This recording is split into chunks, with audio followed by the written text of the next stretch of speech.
అందరికీ ఈ వీడియో అయితే ముఖ్యంగా ఆడపిల్లల కోసమేనండి. మీరు మీ కాళ్ళ మీద నిలబడి బాగా చదువుకొని ఒక జాబ్ తెచ్చుకొని అప్పుడు దాకా మ్యారేజ్ చేసుకోవద్దు.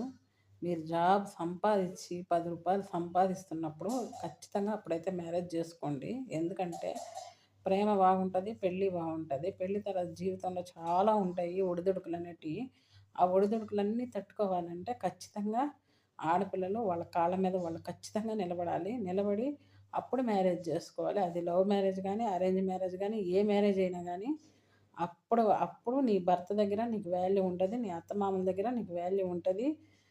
నీ మాటకి ఇంట్లో ఎదురుండదు.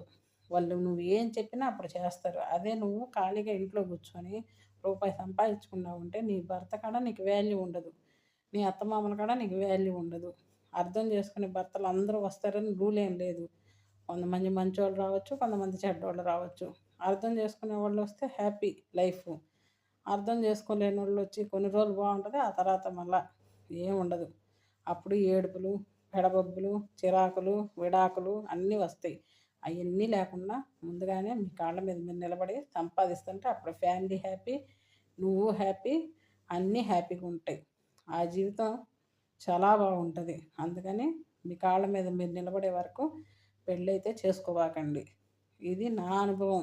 మీ అనుభవం ఏందో నాకు తెలియదు కదా, అందుకే ముందు నేను అనుభవించిన జీవితాన్ని మీకు చెప్తున్నా.